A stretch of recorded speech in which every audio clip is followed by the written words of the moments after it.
Tout d'abord, je voudrais vous remercier pour ce témoignage. Je retrouve dans ce que vous dites beaucoup en tant que représentante de parents d'élèves, en tant que parent d'élèves qui accompagnait mon enfant à l'école. Je retrouve des choses et je voulais vous remercier pour ce que vous nous avez transmis ce soir. Pour vous raconter la genèse du projet, donc je travaille sur des pièces d'écriture à partir de témoignages depuis maintenant 7-8 ans.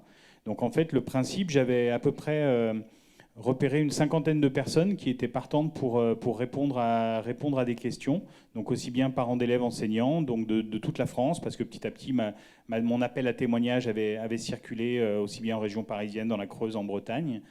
Et tous les lundis matins, je posais une question par mail. Par exemple, quelle est la situation la plus humiliante dont vous avez été témoin au sein de l'école ? Quel est votre plus grand fou rire, etc. Et donc chaque semaine, cette cinquantaine de personnes répondaient par une phrase, par 3 pages, ou ne répondaient pas, en fonction si la question ne les interpellait pas. Et j'ai récolté de quoi faire une pièce d'à peu près 12 heures, 13 heures. J'ai réussi à finalement la condenser en 1h30.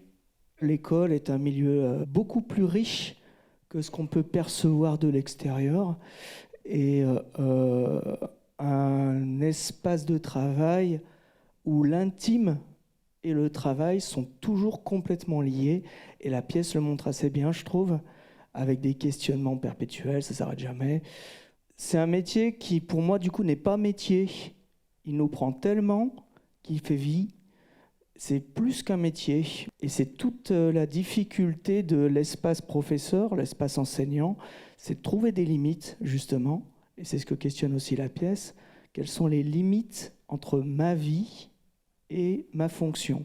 Merci beaucoup, parce que ça m'a fait me rendre compte que le métier d'enseignant, j'en avais conscience, c'était difficile, mais est encore plus difficile que ce que je pensais. Effectivement, l'idée de cette pièce, c'est pas de parler que des trains qui arrivent à l'heure, bien évidemment. Le but est d'essayer d'être fidèle. C'est toujours le travail que je fais quand je recueille des témoignages. Mon obsession, c'est d'essayer de rendre fidèlement les témoignages que j'ai reçus. Donc je garde beaucoup les mots qui me sont transmis. Finalement, je suis auteur sur le papier, mais j'écris pas beaucoup des mots qui vous avez entendus ce soir. Le principal travail, c'est tout le travail de dramaturgie et de comment articuler tout ça. Mon objectif, c'est pas de changer l'éducation nationale, j'ai pas cette prétention. L'objectif, c'est effectivement de faire réfléchir tout le monde sur l'école, et notamment en parents d'élèves, parce que la plupart des spectateurs qu'on va avoir sur cette pièce vont être des parents d'élèves, et effectivement de faire mieux connaître ce métier qu'on croit connaître.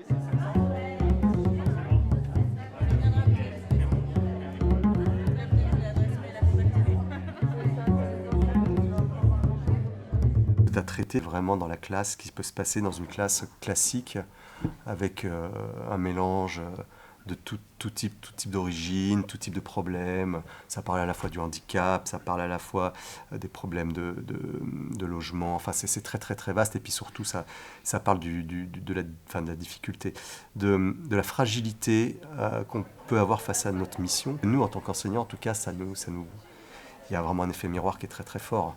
Et n'importe quel enseignant se reconnaît dans plein de situations, c'est ça qui est drôle aussi, où qu'il soit en France. Enfin, on a un discours, on se sent compris et entendu. Ça mettait en scène de manière très, très démonstrative les tensions et les incompréhensions qu'il peut y avoir entre les parents d'une part et les enseignants d'autre part, ou entre les parents et l'institution, école incarnée par les enseignantes, le plus souvent qui sont des femmes. Et c'est ça que je trouvais hyper bien mis en scène et hyper bien problématisé dans la pièce. Même finalement, paradoxalement, avec un personnage peu vraisemblable, parce que ce parent d'élève, il n'existera jamais, en quelque sorte, mais c'est une manière en fait de poser les problèmes, et ça incarne toutes les tensions en fait, de manière cristalline, toutes les tensions qu'il peut y avoir entre les parents d'élèves d'un côté et l'école de l'autre. Et donc moi, après l'avoir vu, je me suis dit, mais en fait, il y a plein de parents dont j'aurais envie qu'ils la voient, pour qu'ils puissent voir autrement l'école. On en sort un peu bouleversé. Le fait de faire un petit arrêt sur image pendant 1h30, ça fait du bien de voir la complexité du métier, et c'est aussi un beau métier avec une belle fin aussi, très optimiste. À travers cette pièce, on aborde un tas de problématiques aussi, on voit qu'il y a des pistes qui se dessinent et des choses positives. Si on ne voit pas cette pièce, Alors, ça ne nous permet pas justement d'avoir à un moment donné ce point de vue des enseignants, des directeurs et de toutes les difficultés qu'ils rencontrent, que nous, parents, on efface ou on ne veut pas voir. Et le titre est très parlant et évocateur comme une image.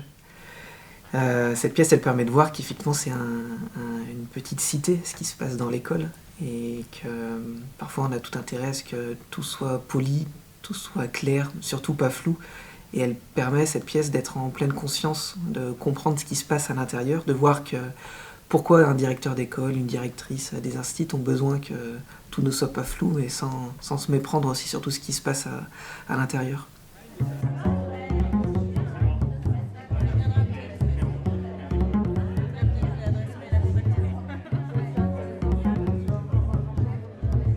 Pour moi, la pièce que j'ai vue ce soir, elle représente, elle symbolise tout ce qui tourne autour de la coéducation. C'est-à-dire qu'à travers cette pièce, il y a les différents points de vue. Il y a à la fois effectivement le point de vue du professeur qui s'implique, et puis il y a aussi le point de vue du parent. Il y a les points de vue des élèves. Et on entend aussi, au travers du personnage principal, aussi son vécu, son attitude aussi en tant que parent.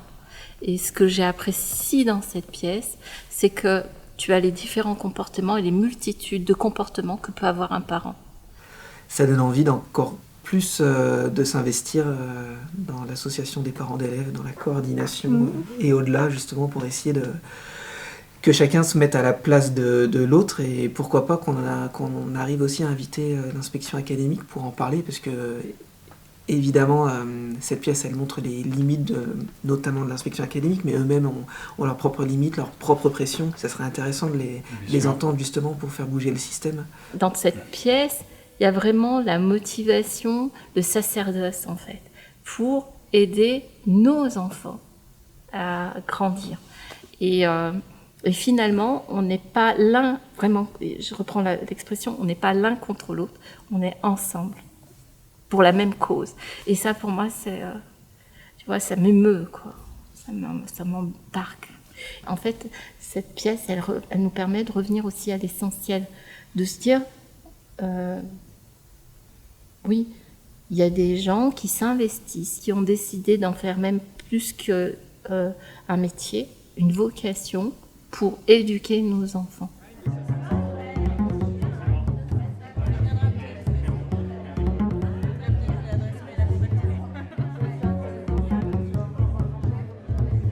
L'objectif, c'était de vraiment réunir les parents et les enseignants pour passer un moment ensemble et un moment d'échange, que chacun essaye de comprendre la place de l'autre et de libérer la parole, surtout.